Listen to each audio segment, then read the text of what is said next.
Buenas, nuestro grupo va a hablar sobre el estudio de los orígenes del conflicto social armado, las razones de su persistencia y sus efectos más profundos en la sociedad colombiana. El grupo está conformado por Breiner Cardona, Brian Mejía, Luis Pinto Guzmán, Gustavo Romero, María José Cabrera Reina, Gregory Cermeño y mi persona, María Fernanda Reina. Ahora, a continuación, les daremos una breve introducción.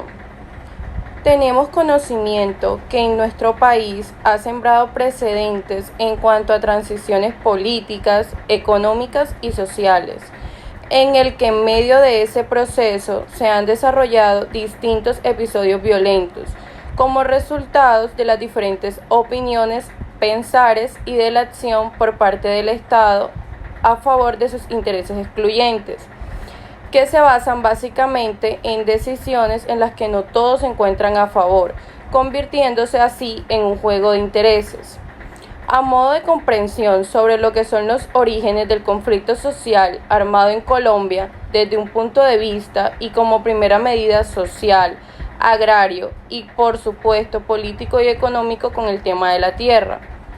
Con el tiempo se han desarrollado conversaciones de paz en torno a las preocupaciones por las magnitudes de las víctimas humanas, proyectos de sociedad y aprovechamiento de la tierra, en las cuales ha sido el partícipe tanto el gobierno de Colombia como la FARC. Bueno, paso por acá para hablarles de los conflictos armados, de sus factores más que todo.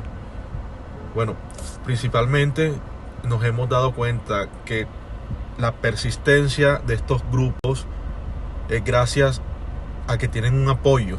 Ellos tienen un apoyo político, por decirlo así, no quiero dar nombres, pero tienen un apoyo político que los influyen a seguir en este campo, en este medio, haciendo actos delictivos, porque les patrocinan todos estos movimientos, lo que son armamentos, movilidad, porque muchas veces les facilitan la movilidad en el país, ¿cierto? ¿Y quiénes son los perjudicados? Los campesinos. Son despojados de sus tierras, se aprovechan de sus cultivos y utilizan todo esto para hacer cultivos ilícitos que los ayudan a promover su movimiento, ¿cierto? Bueno, voy a hablarles sobre el narcotráfico y los principales conflictos que esto conlleva. En Colombia, la guerrilla se financia con los impuestos y la vigilancia de los cultivos ilícitos en el sur del país. Y en el Putumayo se calcula que hay sembrado 57.000 hectáreas de coca. Mientras que en el norte de Colombia, los paramilitares dominan el mercado. La entrada de las autodefensas a este negocio se da cuando los narcotraficantes comienzan a comprar tierras y comienzan a financiar estos ejércitos privados. Según el estudio, se calcula que los narcotraficantes son dueños de 4.4 millones de hectáreas en Colombia y tienen un valor de 2.4 millones de dólares. Precisamente, los narcotraficantes han encontrado inversión en el sector agrícola sin que esto produzca ganancias para el país, porque los narcotraficantes solo invierten en recreación y ganadería. Bueno, básicamente el conflicto armado aún sigue, ya que pues el 16 de septiembre del 2016 se llevó el proceso de paz, en el cual estuvo mal conceptuado y aquellos grupos armados pues consideran de que el gobierno no cumplió con su palabra. Segundo, también influye mucho lo que es la tenencia de zonas gracias al narcotráfico, y eso conlleva a que todavía persistamos en ese conflicto. Buenas tardes, mi nombre es Gustavo Romero y les vengo a hablar sobre la Ley 200 de 1936. Se presume que no son baldíos sino de propiedad privada los fondos poseídos por particulares, entendiéndose que dicha posesión consiste en la explotación económica del suelo por medio de hechos positivos propios de dueño, como las plantaciones o cementeras, la ocupación con ganados y otros de igual significación económica. El cerramiento y la construcción de edificios no constituyen por sí solos pruebas de explotación económica, pero sí pueden considerarse como elementos complementarios de ella. Buenas noches, mi nombre es María José Cabrera y voy a hablar sobre los antecedentes. En los años 1920 a 1930 y a partir del punto de vista de un desarrollo que fue capitalista en la sociedad de Colombia, se confrontaban dos proyectos de sociedad. Uno era afianzado en la valoración de la propiedad de la tierra y confrontando con una iniciativa de creación de una economía nacional que estaba apoyada en los desarrollos industriales y en una sólida clase media rural. Restrepo y Alejandro López tomarían fuerza en los años siguientes para así ofrecer una sustancia a los gobiernos liberales, así pudiendo alcanzar un cenit entre 1932 y 1936.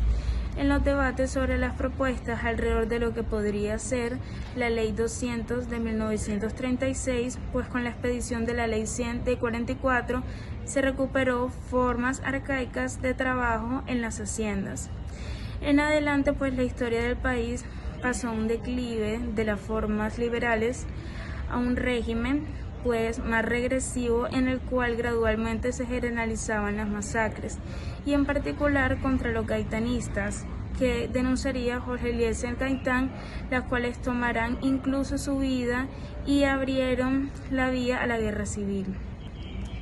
En la formación social colombiana, los grupos de poder generaron unas distintas modalidades de apropiación de los recursos y también del control de su población, separando así comunidades de sus tierras y territorios tradicionales, limitando el acceso a los mismos mediante los procedimientos en los cuales el ejercicio sistemático de la violencia con las políticas de apropiación y distribución de las tierras públicas.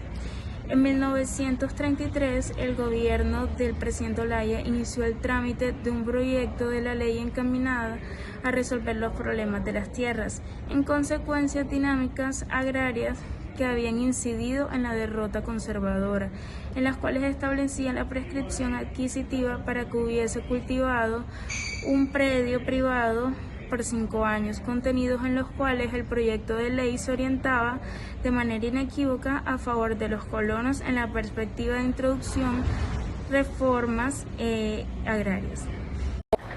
Ahora, a manera de conclusión de todo lo que ya hemos escuchado, queremos resaltar que el conflicto armado en Colombia lleva más de 5 décadas, dejando a su paso desolación, pobreza, destrucción y pérdidas irreparables en vidas humanas como las de niños indefensos, personas de la tercera edad, mujeres embarazadas, madres cabeza de familia, así como también integrantes de las fuerzas militares, la policía, civiles, incluso las personas que están al margen de la ley. También daños incalculables en la economía del país. El conflicto armado sigue presente en la sociedad colombiana debido a la falta de empleo, la desigualdad, la exclusión, al acceso a la salud, al transporte y a los servicios básicos.